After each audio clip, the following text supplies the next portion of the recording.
Iván López Reynoso es considerado como uno de los directores jóvenes más importantes de México. Ha dirigido distintas disciplinas y estilos como ópera, ballet, danza contemporánea, música antigua y música contemporánea. Su extenso repertorio operístico incluye más de 30 títulos. En agosto de 2014 realizó su debut internacional en el Rossini Opera Festival en Italia con la ópera El viaje Reims de Rossini, convirtiéndose en el primer mexicano en dirigir en dicho festival. Se ha presentado con éxito en escenarios de Estados Unidos, España, Italia y Alemania. Ha dirigido en los máximos recintos culturales de México, como la Sala Nezahualcóyotl, el Teatro Degollado, Teatro del Bicentenario y el Palacio de Bellas Artes. En marzo del 2018 es condecorado por el Congreso del Estado de Guanajuato con el Premio Estatal de Artes Diego Rivera en reconocimiento a su trayectoria artística. Durante el primer semestre de 2017 trabajó como director artístico interino de la Orquesta Sinfónica de Aguascalientes y actualmente funge como Erster Kapellmeister del Teatro Estatal de Braunschweig y como director invitado principal de la Oviedo Filarmonia. Además es cantante, contratenor, para ser más específico. El pasado lunes 18 de febrero de 2019 tuve la oportunidad de hacerle una entrevista para saber su perspectiva sobre diferentes temas que giran en torno a la dirección. También a raíz de que este 30 y 31 de marzo vendrá a concertar un programa en el que estrenará mundialmente la obra El Circo de las Luces de Pablo Martínez Teutl. Hola a todas, y bueno, Iván, muchas gracias por darnos estos minutos tan valiosos de tu tiempo. Sabemos que tienes una agenda muy apretada y para mí esto es un privilegio. No, hombre, muchas gracias, con todo gusto, claro que sí. Justo quería comenzar la entrevista con la última parte que mencioné de tu trayectoria. Sé que para ser seleccionado en Braunschweig, en la última etapa de la audición, tuviste que dirigir a la orquesta en una función en vivo, sin un ensayo previo. Así es. Cuéntame un poco de cuántos participantes estuvieron en esta etapa y que pudieras decirme en qué acertaste más veces tú para ser elegido como el maestro de capilla del teatro y si es que hubo alguna retroalimentación por parte del jurado que te calificó, ¿cuáles fueron sus comentarios? En realidad el trabajo, la posición, la obtengo. Ya en esta ronda final éramos solamente 3 candidatos, después de un proceso de selección grande por el que pasaron decenas de directores. No sé exactamente cuántos fuimos, pero fuimos varios, de muchas latitudes, de muchos países. Había franceses, había croatas, alemanes, desde luego, italianos, en fin, y esta última fase, pues que la tuvimos que hacer todos, fue una función operística sin previo ensayo con la orquesta, más que 15 minutos en el foso para conocer el foso, la acústica del foso del teatro, y fue una experiencia muy positiva. Yo el Rigoletto no lo había hecho antes, pero es una ópera que conozco bastante bien, que he estudiado con anterioridad, que había ya tenido la oportunidad de ver en vivo, inclusive más de una vez, y en realidad la decisión se tomó en conjunto entre el director musical general, que es el maestro Servadinich, la intendente general del teatro, que es la profesora Dagmar Schlingmann, y la misma orquesta, que tuvo la decisión, digamos, más fuerte, más importante, más definitiva en esta difícil tarea de encontrar un primer maestro de capilla. Y el feedback que hubo, la retroalimentación, fue que la orquesta había tocado muy cómoda conmigo, que había habido un entendimiento musical muy bueno, diciéndolo de manera tal vez superficial, muy buen feeling, y esa fue la razón por la cual pues llevo ya 2 años trabajando aquí. ¿Por qué crees tú que haya sido el Rigoletto la obra que te pusieron a dirigir? Y si estuvieras a cargo de la elección de un maestro de capilla para un teatro, ¿cuáles serían las obras que elegirías y por qué? En realidad el engranaje de un teatro alemán es extremadamente complejo, y ya hasta que lo pude vivir de cerca lo pude constatar. Lo difícil que es hacer funcionar un teatro como este, que además de ópera hace danza, hace teatro, hace música sinfónica, hace conciertos para niños, hace una serie de actividades todo el año, desde el principio de la temporada, que es en agosto, septiembre, y hasta que termina la temporada, que es en junio. Son muchos meses de trabajo sin terminar, y por ende la maquinaria de la parte operística es también muy compleja. En esta ocasión había 2 títulos como posibles pruebas de dirección. Uno era el Rigoletto de Verdi y otro era Tosca de Puccini. Y a mí me dieron a escoger cuál era el título que yo quería dirigir. En realidad tuve entre estas 2 óperas. Yo en lo particular escogí el Rigoletto porque me siento tengo una gran afinidad con el repertorio belcantista y con el lirismo italiano del siglo XIX. Y yo de Verdi no había hecho antes más que La Traviata, pero es un compositor de los que más he escuchado música durante toda mi vida y al que más he estudiado también musicalmente. Y La Tosca de Puccini me parecía una ópera tanto arriesgada como para audicionar. Y yo creo que también tuvo que ver la pieza. Yo creo que si hubiera escogido La Tosca me hubiera tal vez ido bien, pero no hubiera dirigido con la misma confianza con la que dirigí el Rigoletto, y creo que fue parte decisiva. Entonces yo creo que entre todos los candidatos que tuvimos la oportunidad de dirigir, ya sea Rigoletto o Tosca, pudimos escoger una obra con la que nos sintiéramos más cómodos.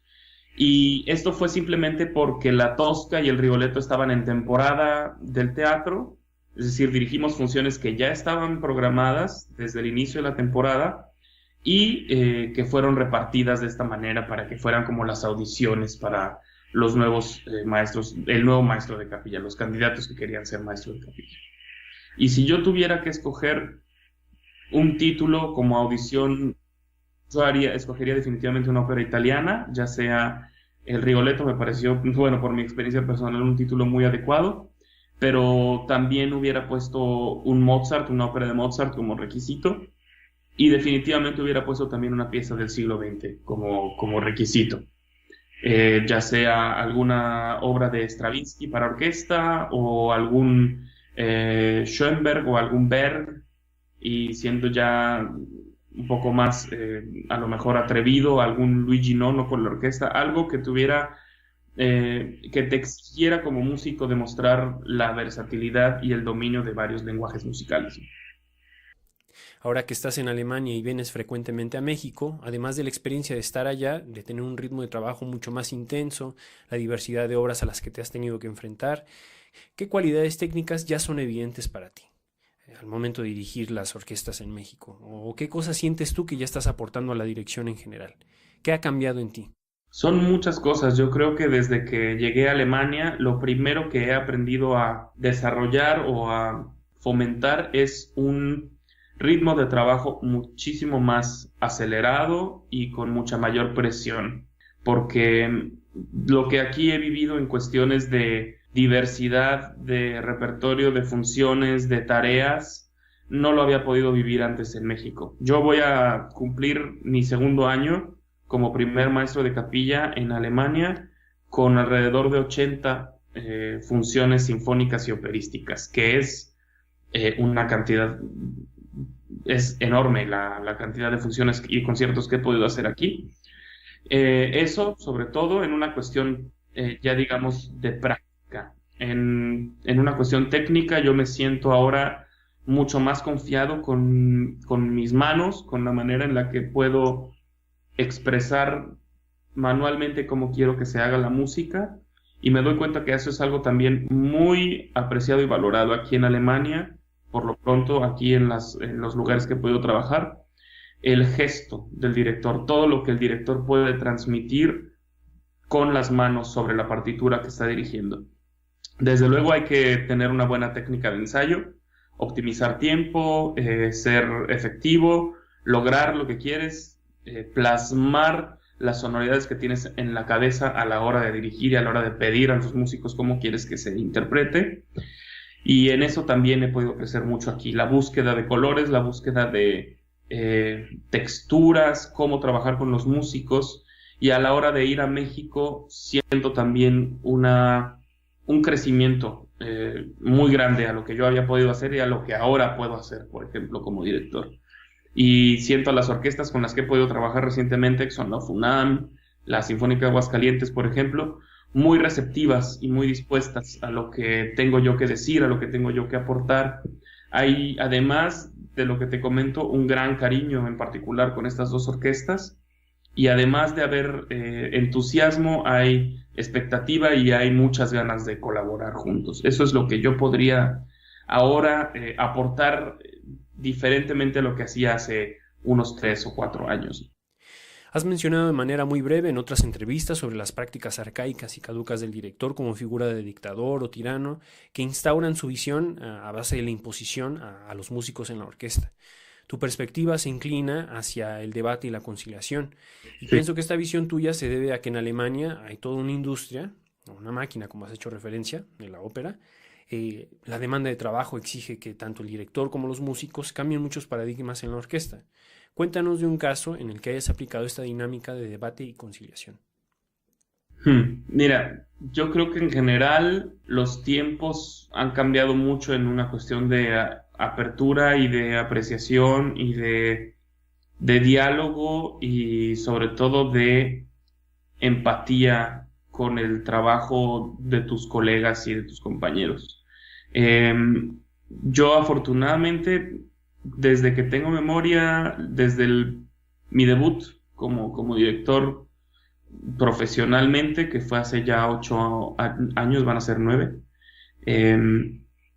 soy de la idea que tú bien comentas, que es más bien un compañero de trabajo, un líder, pero como buen líder, un líder que se preocupa por sus compañeros de trabajo, que sabe que depende de sus compañeros de trabajo. Y el director sin orquesta no existe, no es director, no hay nada que hacer. El director solo no es una figura, el director se debe a sus músicos y a sus colegas. Yo no he vivido como tal una experiencia de cambio de visión, por así decirlo, con las orquestas con las que he trabajado. Este ritmo se va adaptando y se ha ido adaptando y digiriendo los últimos años, esta figura del director como colega, pero hay visiones muy distintas también, y yo creo que depende mucho de la orquesta. La orquesta es ya hoy en día un instrumento muy flexible, que tiene que ser muy flexible, no solamente interpretativa, sino también, digámoslo así, administrativamente, por todo lo que hay que hacer, nuevas tecnologías, acercamiento a nuevos públicos, creación de nuevos públicos, y a mí me gusta mucho envolver a los músicos de la orquesta en la que estoy trabajando o con la que trabajo a ir mucho más allá del papel, ¿no? Y por eso me gusta ver al director más como un moderador en un debate, porque la música está en constante debate, inclusive consigo misma. Hay muchas maneras de ver una partitura, hay muchas maneras de trabajar, hay muchas maneras de lograr un resultado, y en ese sentido yo me considero muy afortunado porque no he tenido nunca una experiencia negativa con una orquesta, al contrario, han sido todas experiencias muy positivas. Sí, como bien dices, ha habido momentos de diálogo, pero el diálogo es necesario.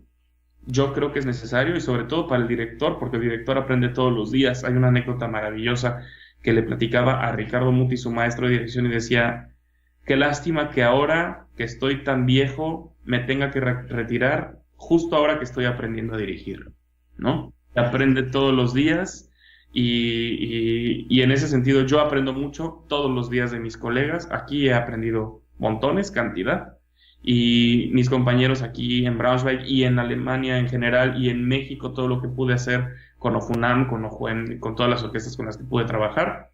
Ha habido siempre una relación muy buena, y creo que esa es la mejor, bueno, yo considero que esa es la mejor manera de trabajar, creando un buen ambiente, creando buenas atmósferas y convenciendo con tu trabajo y con tu acercamiento a la música a tus compañeros y a tus colegas. Justo con esto último que mencionas sobre aprender de tus compañeros, quería hacerte la siguiente pregunta. En el documental de 2003 de The Master and His Pupil, protagonizado por Valery Gergiev, él es el maestro, y Alexis Soriano, Jason Leigh y Otto Tausk son los alumnos. Gergiev menciona que en cada ensayo hay una lección y una oportunidad para el director de aprender aún más. Cuéntanos cuál ha sido el ensayo hasta este momento en el que definitivamente aprendiste una lección importante.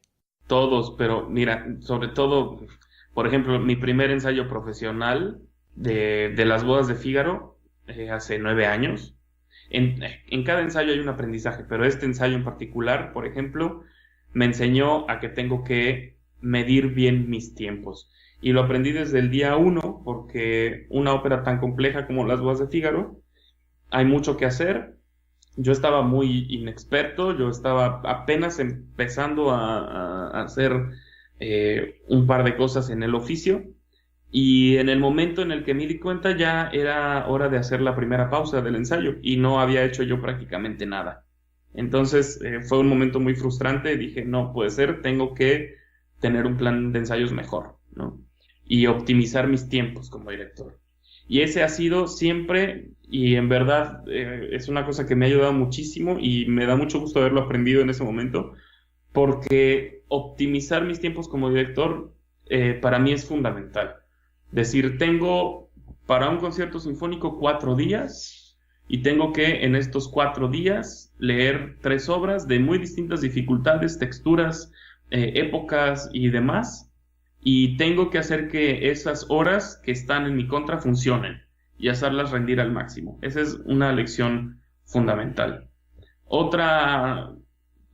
Hay muchas anécdotas, pero tal vez otra lección importante ha sido, por ejemplo, uno de mis primeros ensayos aquí, en Alemania. Bueno, primero aprender el idioma, que tuve que aprender el alemán, y ya manejarte en otro idioma tan lejano al español, por ejemplo. Ya el alemán es un idioma muy distante, pero manejarte bien en el alemán es todavía más difícil. Y para poder hacer un buen ensayo, tienes no solamente que hablar el idioma, sino tener que decir con la lengua, ¿no? Y entonces me sirvió muchísimo haber llegado aquí y hablar el alemán y empezar a aprenderlo, porque mi primer ensayo con orquesta aquí en Alemania, yo hice mi trabajo, pero había preguntas. Y entonces de repente llega un colega y te hace una pregunta y te suelta una frase de 18 palabras que nunca en mi vida había escuchado, y fue otra lección importante, ¿no? Decir, bueno, tengo que dedicarle un poquito más al idioma. Y desde luego darte a entender y poder expresarte bien, y no solo eso, porque yo creía expresarme bien, pero entender también lo que mis colegas músicos necesitaban de mí. Esas han sido 2 lecciones muy importantes para mí. En una charla entre Pierre Boulez y Daniel Barenboim en el 2000, Boulez habla sobre dirigir una obra por primera vez y cómo esta experiencia se asemeja a la de un sastre que tiene que ajustar una prenda. La analogía la extiende Boulez incluso a la composición. Dice él que cuando había escrito una obra y tenía que dirigirla, tenía que haber un proceso de ajuste, como si se tuviera que acostumbrar a la obra, como si él mismo hubiera confeccionado un traje y ahora tuviera que ponérselo para ver cómo le queda e irlo ajustando. Ahora que en Europa tú te enfrentas a obras como los 4 poemas por Max Jacob de Poulenc, ¿cuál ha sido tu experiencia para ajustarte estos nuevos sacos que están ya confeccionados y que los has hecho tuyos? ¿Cómo te vas ajustando la obra y cuáles son los procedimientos o tus procedimientos como sastre musical? Claro, eso pasa mucho y me ha pasado mucho los últimos 3 años, que me he podido enfrentar a repertorio que yo antes no me hubiera imaginado enfrentarme, ¿no? Pero fíjate que en estos casos, yo recurro siempre a las lecciones 1, 2 y 3 del solfeo, donde, aprender a desmenuzar una partitura. Que eso yo lo aprendí de grandes maestros como Jorge Medina, como Gonzalo Romeu, y yo aprendí muchísimo de ellos cómo profundizar la partitura, saber desmembrar la partitura al máximo para que puedas tú como director leer todo lo que hay en el papel y lo que no hay en el papel también, que es muchas veces más importante. En ese sentido, por ejemplo, yo me enfrenté a una partitura brutalmente complicada, que es la Porta della Legge, la Puerta de la Ley, de Salvatore Sciarrino, una de sus últimas óperas. Un compositor muy en una tendencia a lo mejor muy personalizada, si te gusta el término de composición, muy individualista, muy en su en su camino muy definido, su camino, que es también una escritura muy minimalista y muy efectista, por así decirlo, pero es un lenguaje complicadísimo. O sea, es un lenguaje que tú ves la partitura al principio y no sabes por dónde empezar. O sea, tienes que realmente... Es más grande a veces el trabajo que te lleva a descifrar lo que Sciarrino querría a hacerlo sonar. Y en ese sentido, esa partitura fue un gran shock, fue un gran golpe, fue una partitura muy complicada. Pero así como llegó Sciarrino, han llegado otras. Dirigí también El holandés errante de Wagner, que parece mucho más sencillo y cercano el lenguaje, pero que es una partitura llena de notas de principio a fin y que hay que saber analizar muy bien. Y tiene problemas diferentes. El holandés errante, el reto más grande que tiene para mí como ópera es que tienes que, en 2 horas y cuarto de música, sin intermedio, construir un arco musical. Que no haya momentos vacíos, que no haya momentos que sobren, que cada momento valga la pena. Tienes que ver la película de principio a fin en un amplio espectro, porque si no es fácil que esta ópera caiga en momentos débiles, en errores de construcción dramática por parte del director, que no relaciona una escena con la otra o que no relaciona una aparición musical con la siguiente.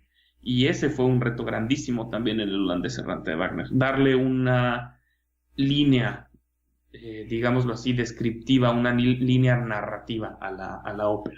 Y así hay pues, muchas historias. Entonces yo creo que lo más importante como director, lo que dices del Sastre es muy bueno, porque como director de orquesta tienes que estar remendando cada partitura, tienes que estar adaptando cada partitura a tu personalidad, a tu visión, desde luego siendo fiel, construyendo junto con el compositor, pero haciendo la obra tuya, o sea, haciendo que la obra sea parte de ti. En el 2013 vi una producción del Rigoletto a cargo de Michael Mayer para el Metropolitan Opera House, el Met, que situaba a la historia del Rigoletto en un casino de la ciudad de Las Vegas en los años 50. Sí. Ya ves que el Duque de Mantua es una especie de Frank Sinatra y los cortesanos miembros del famoso Rat Pack. En contraposición a este tipo de producciones, tú has hecho una labor mucho más musicológica, más antropológica, incluso museográfica, con obras que han pasado por una serie de interpretaciones de expertos a través de las ediciones críticas y que has venido incluso a presentar aquí a México. Cuéntame un poco por qué en la parte escenográfica, un tanto en la historia o el argumento, el campo de la música, de la ópera, sí tiene esta flexibilidad de hacer más atractiva la puesta en escena a través de estas estrategias de marketing, sin atentar con la temporalidad de los valores o la falta de estos que quiera retratar la obra en cuestión. ¿Y por qué en la parte musical no pueden o no deben de existir cambios a la orquestación, según tu experiencia como director? Resumiendo lo que dices, que está muy bien dicho, es así, y la razón es la siguiente. Las historias se seguirán contando hasta el fin de los tiempos. Las historias se crean todos los días. Y el Rigoletto que se escribió hace casi 200 años puede estar sucediendo ahorita en un pueblo de Italia, o en Las Vegas, o en Ciudad Nezahualcóyotl, o donde tú quieras. La historia es inmortal. O sea, la historia se puede trasladar y se puede contar de muchas formas. Claro que hay ciertas cosas, y en particular con Rigoletto, que han afectado muchísimo a la partitura, en cuestiones de tradición musical. Pero ese es también a lo mejor otro tópico, otro tema. A lo que voy es que la historia es mucho más fácil adaptarla, y es una cosa muy de moda transportar el contexto original de la obra y colocarlo en otro muy distinto. La famosa Traviata de Salzburgo con el reloj gigante en medio, este Rigoletto que cuentas de Las Vegas, Hay muchas producciones así. La última Flauta Mágica del Festival de Salzburgo también fue muy controversial. A lo que yo voy es, siempre y cuando se respete la historia y se cuente la historia y se entienda la historia, la adaptación es válida. O sea, no tiene por qué ser naturalmente historicista o de modé o quedada en el pasado. O sea, siempre y cuando la historia que Verdi construyó junto con sus libretistas o libretista, o Verdi o Puccini o Rossini o Wagner o quien sea, esa historia que ellos quieren contar sea realmente la historia que estamos viendo. Porque lo que suele pasar hoy en día es que te quieren contar otra historia. Te quieren vender su propia visión de la historia, los directores de escena, o están necios con cambiar algo, y de repente se toman libertades como cambiar una palabra, o hacer un corte aquí, o una pausa acá, y con esas cosas ya no estoy yo muy de acuerdo, porque si bien desde luego no tenemos que hacer necesariamente el Verdi como el Rigoletto como Verdi lo estrenó en su momento con los mismos vestuarios y demás, sí estoy convencido de lo que Verdi quería, que es contar el Rigoletto a través de su música, poner su música al servicio de la historia. Y por ende, esa es la gran diferencia. Por eso la historia, siempre y cuando la cuentes y sea la misma historia y sea real y los personajes existan y sea creíble, sea factible, se puede adaptar. La música no, porque la música está creada para contar esa historia. Esa es la gran diferencia. O sea, la música está en la cuestión operística al servicio de la historia. Entonces, como está cumpliendo con una función dramática muy específica, tenemos que respetarla y honrarla inclusive al máximo, porque si no estamos defraudando los conceptos del compositor, estamos pasando por alto lo que el compositor, la idea que tenía el compositor de esta historia. Y muchas veces, en la actualidad sobre todo, eso pasa a segundo plano. Y para mí eso debería estar al principio. O sea, para mí el punto de referencia no es el libreto, sino la manera en la que el compositor aborda ese libreto. Eso es para mí la clave. La partitura. La partitura porque el compositor te cuenta la historia musicalmente y la música está al servicio de la historia. Y entonces es así, espero haber sido claro, que es la gran diferencia entre actualizar una puesta en escena y no actualizar, sino más bien deformar una partitura en caso de que se quiera tocar otra música, ¿no? Y si quieres hacer variaciones, bueno, le llamas de otra forma, pero eso es para mí la clave. En una entrevista que te hizo el periódico El Excelsior en 2017, mencionabas los libros y obras que te llevarías en la maleta a Braunschweig. Hablando de las obras, mencionabas al Guapango de Moncayo y al Danzón de Márquez como las cartas de presentación de México en el mundo. Pero por otro lado, también hablabas de la posibilidad de sonar obras de jóvenes compositores como Juan Pablo Contreras, Arturo Rodríguez, Antonio Juan Marcos y Alejandro Basurto, lo cual toda la comunidad de artistas jóvenes te celebra mucho. Este 30 y 31 de marzo estrenarás la obra de un compositor aún más joven, El Circo de las Luces de Pablo Martínez Teutli. En varias de sus obras, Teutli tiene la intención de declarar su posición respecto a ciertos problemas sociales con el objetivo de difundir su opinión a través de su música. Él cree en el poder moralizante del arte. En el caso del Circo de las Luces hay un mensaje de restauración social y un homenaje a las víctimas de los crímenes de odio, específicamente los cometidos en contra de la comunidad LGBT+. ¿Cuáles son las impresiones que has tenido sobre la obra de Teutli y qué tanto tomas en cuenta, como director, este contenido social de la obra para poder trazar un discurso más rico y contundente en su estreno? Claro, qué bien que tocas este punto, porque a mí, si te fijas, una de las cosas que más me ha gustado hacer en las últimas presentaciones que he podido hacer con la UFUNAM es, de una forma u otra, incluir música mexicana o incluir a México en los programas, en los últimos 4 programas que he podido hacer con la UFUNAM. ¿Por qué? Porque primero siento, no es una obligación, es un gusto hacer la música mexicana, porque es nuestra música, porque tenemos que estar muy orgullosos de lo que nosotros como mexicanos hemos podido producir en materia de creación, y porque estoy convencido de que así como existe, como bien dices tú, el Huapango de Moncayo y el Danzón 2 de Márquez, también estoy convencido de que, por más maravillosas que sean, no son las únicas dos partituras mexicanas que valen la pena. Creo que hay muchas. Y creo que es nuestra obligación presentarlas, no solo en México, sino al mundo. Es difícil, es muy difícil, y no solo pensarías, bueno, en el mundo, desde luego, pero es difícil también en México. Muchas veces contar con el respaldo para hacer música nueva es siempre un riesgo, es siempre una apuesta. Y si te fijas bien, el programa de este 30 y 31 de marzo es totalmente riesgoso. O sea, es como estar al filo del precipicio, el programa que escogimos para este 30 y 31 de marzo. Porque es justamente lo que tú mencionas, es la apuesta y es el compromiso, sobre todo de mi parte, de parte de la UNAM, de parte de la UFUNAM, que fue además la principal razón por la que pudimos hacer este programa, la responsabilidad de darle confianza a las nuevas generaciones de músicos y de compositores mexicanos, de que su música puede ser escuchada y de que su música puede ser interpretada. En este sentido, yo debo decir, la Dirección General de Música de la UNAM está haciendo lo que ningún otro lugar de México a favor de la música actual mexicana, a favor de la música y de los compositores mexicanos, jóvenes y no jóvenes, y creo que es digno de aplauso y de reconocimiento.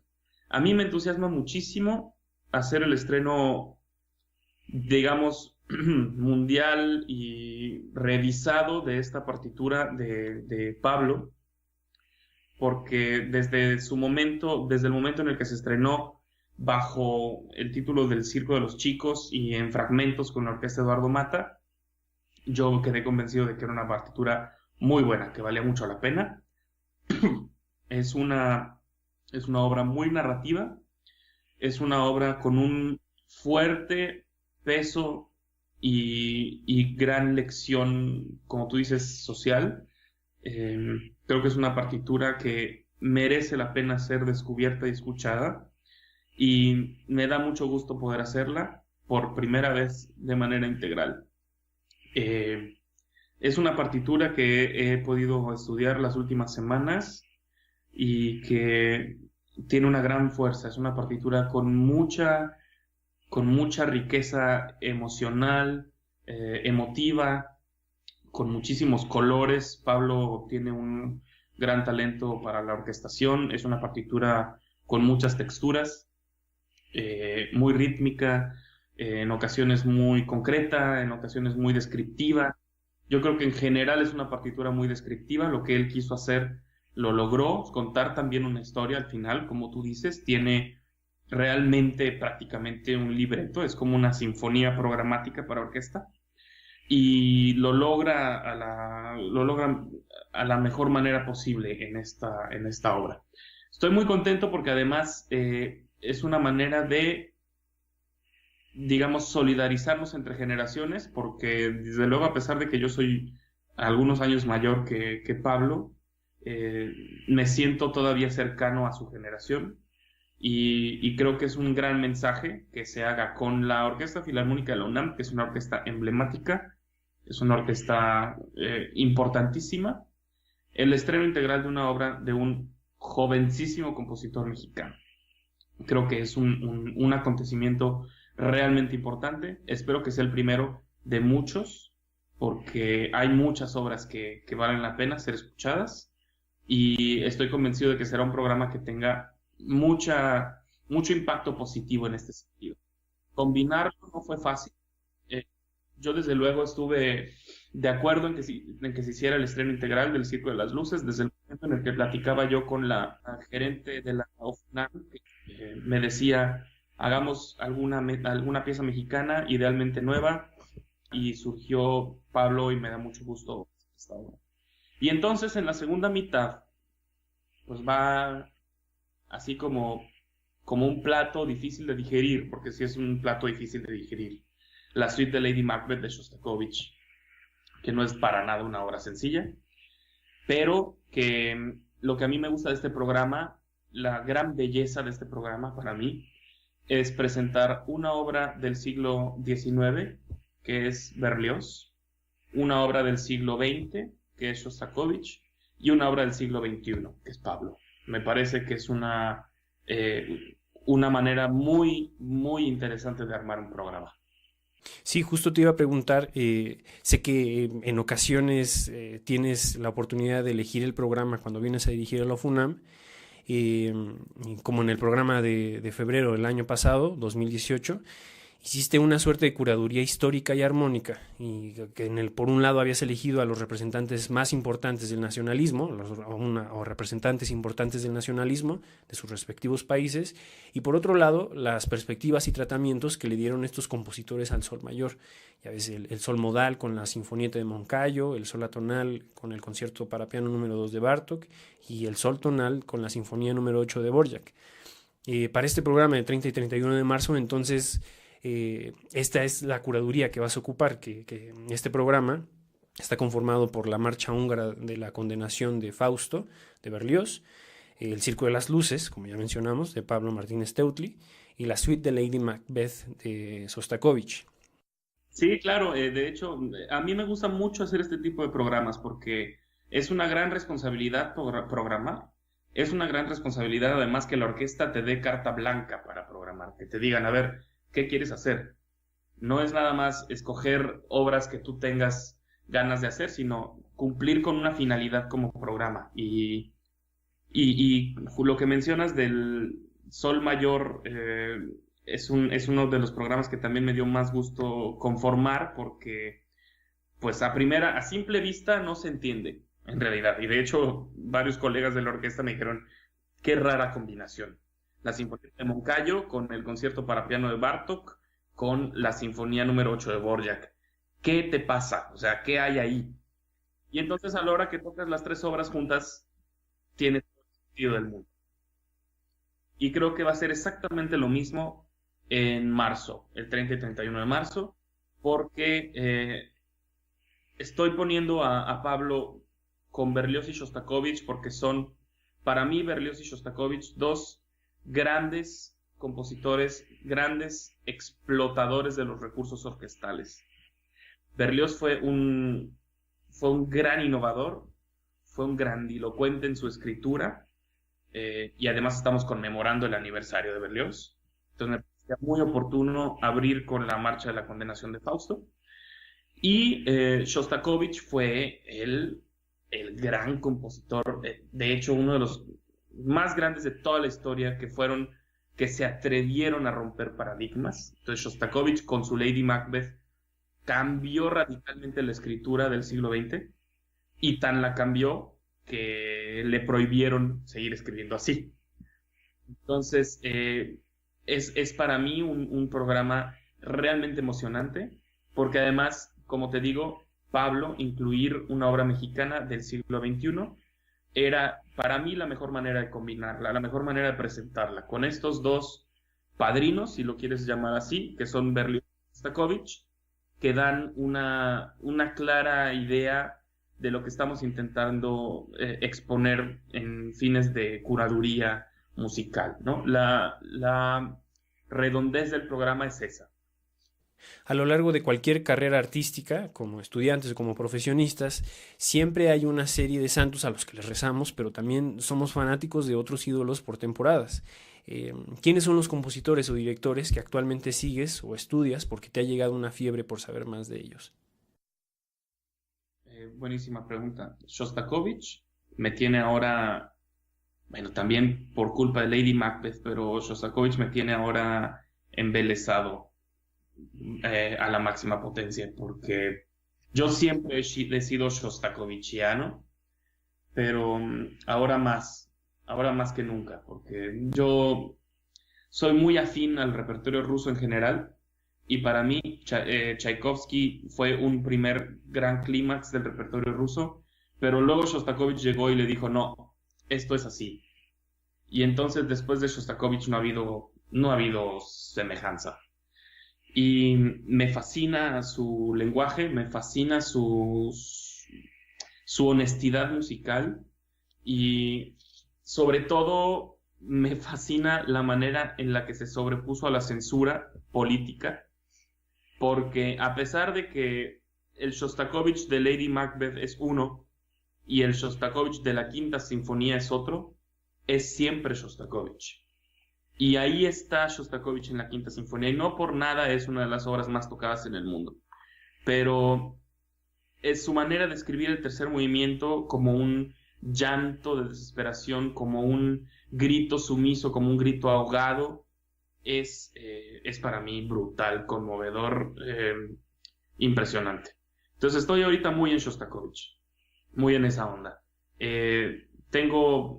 Siempre he tenido una gran admiración por Claudio Abbado como director de orquesta, por su versatilidad, por lo mismo que te estoy diciendo, a lo mejor en esta admiración que yo le profeso de construir programas que no sean nada más bonitos, sino que transmitan un mensaje. Claudio Abbado lo hacía a la perfección. Era un maestro de la programación, era un maestro de la técnica de la batuta, y es uno de los músicos que yo más admiro por su versatilidad. También podía ser desde Bach, Monteverdi, hasta Luigi Nono y sus contemporáneos, y él decía brillantemente que la ópera no terminaba en Puccini, y tenía toda la razón, porque mucha gente cree que la ópera termina en Puccini y no es así. Hay tanta cantidad de óperas escritas de Puccini para acá como antes de Puccini.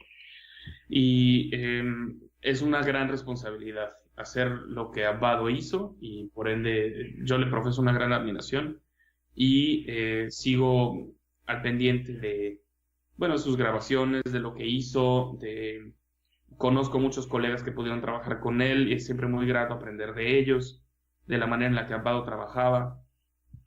Entonces, Abbado es una pasión constante en mi carrera, y Shostakovich también lo es, pero es ahora un boom, digámoslo así. Es un compositor que me tiene ahorita completamente envuelto en su maestría. Vamos a pasar a la última parte de la entrevista. ¿En qué proyectos estás involucrado actualmente? Pues mira, la temporada aquí en Braunschweig se prolonga hasta junio. Estoy yo todavía en ensayos finales de la nueva producción de La Viuda Alegre, que es algo extremadamente distinto a Shostakovich. La Viuda Alegre de Lehár, opereta, género chico, llamado por muchos, y sí lo es en cierto sentido. Y me preguntan, ¿por qué gusta tanto? Y les digo, bueno, pues porque es de fácil escucha. La Viuda Alegre es una obra que no te cuesta trabajo escuchar. Entonces, gusta mucho, es una partitura muy linda, la estoy disfrutando, la estoy haciendo con mucho gusto. No me llena como director, debo confesar, pero es una obra importante a dirigir y tener en el repertorio, en el catálogo.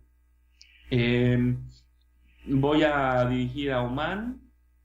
Voy a hacer mi debut en la Royal Opera House de Omán, que es un lugar fantástico también, complejo, maravilloso. Voy a hacer la Scala de Z de Rossini, la Scala di Z, una operita fantástica, maravillosa. Esto es ya en 2 semanas. Después, bueno, voy a México con Ofunam y con la Sinfónica del Estado de México. Y regreso a Braunschweig a hacer más funciones de La Viuda Alegre, y luego tengo mi debut en Sudamérica, en Lima, en Perú, con el Festival Internacional Granda de Ópera. Voy a hacer El Bárbaro de Sevilla de Rossini. Esos son los proyectos a corto plazo. Esta pregunta va a sonar un poco rara, pero me gustaría que me dijeras qué pregunta te gustaría que te hicieran y que nunca te han hecho. Pues es que fíjate que a lo mejor me la hicieron en algún momento, pero no la recuerdo. Siempre me preguntan, ¿cuál es tu compositor favorito? Y esas cosas, ¿no? Pero una pregunta que me encantaría, y que de hecho me la voy a hacer a mí mismo y te la voy a contestar, es ¿qué compositores te gustaría dirigir y que aún no has dirigido? ¿No? Así como la pregunta que quieras que te hagan y que no te han hecho, igual, ¿qué compositor querrías dirigir y que no has podido dirigir? Y bueno, hay muchas respuestas, pero empezando por Stravinsky, no he dirigido nada de Stravinsky más que El pájaro de fuego, pero quisiera hacer La consagración de la primavera y quisiera hacer Petrushka. No he dirigido absolutamente nada de Alban Berg. Quiero dirigir Alban Berg, quiero hacer el concierto para violín, o quiero hacer Lulú, o quiero hacer Wozzeck. Quiero hacer Luigi Nono, ya dirigí Debussy, dirigí el preludio de la siesta de un fauno, pero quisiera hacer El mar de Debussy. De Ravel he dirigido, creo que solamente el bolero, desde luego, como en todos lados se hace, pero me encantaría hacer más Ravel también. Y, y creo que en este momento estoy más en la búsqueda del siglo XX-XXI, repertorio del siglo XX-XXI. Quisiera hacer Boulez, no he dirigido ningún Boulez, quisiera dirigir Boulez. Las notaciones son muy difíciles, pero bueno, ¿por qué no? Sería un fantástico estreno en México, nunca se han hecho en México. Sería un acontecimiento, las notaciones de Pierre Boulez. El martillo sin dueño, me encantaría hacerlo también, porque es una obra fantástica. En fin, esas serían un poco digamos, mis deseos en este momento, mis deseos musicales. Y ya para finalizar, ¿qué advertencias y consejos, tanto para la comunidad de jóvenes directores y compositores, darías? Pues mira, advertencias, pues más bien la única, que es que necesitan saber bien en lo que se están metiendo, porque es un negocio muy complicado. Pero es también un poco lugar común mi frase, porque todo el mundo lo dice. Pero es muy cierto, o sea, es realidad, por eso se dice, ¿no? Es una realidad, es un negocio complicado, no es un trabajo, si lo ves como tal, porque en realidad es un privilegio podernos dedicar a la música. Y mi consejo más importante es siempre que nunca va a ser suficiente el tiempo que le dediques a la música. Nunca va a ser suficiente. Ya sea a estudiarla, a escribirla, a ir a un concierto, a escucharla, a dirigirla, a practicarla, a recomendarla. Nunca va a ser suficiente, porque la música nunca nos la vamos a acabar. E inclusive las partituras que ya hayamos hecho, cada vez le vas a encontrar más cosas y nunca va a ser suficiente lo mucho que puedas profundizar en el estudio de la música. Entonces ese es mi mayor consejo. Nunca va a ser suficiente. Entonces hacerlo lo más posible y con el mayor amor posible. Iván, pues muchísimas gracias por el tiempo que me has brindado ahorita. Ojalá podamos tener otra ocasión para poder seguir los proyectos en los que estés involucrado y otro tipo de plática, otro tipo de entrevista en la que podamos participar juntos otra vez. Buenísima plática, Odín, en verdad la disfruté muchísimo. Gracias a ti. Un abrazo.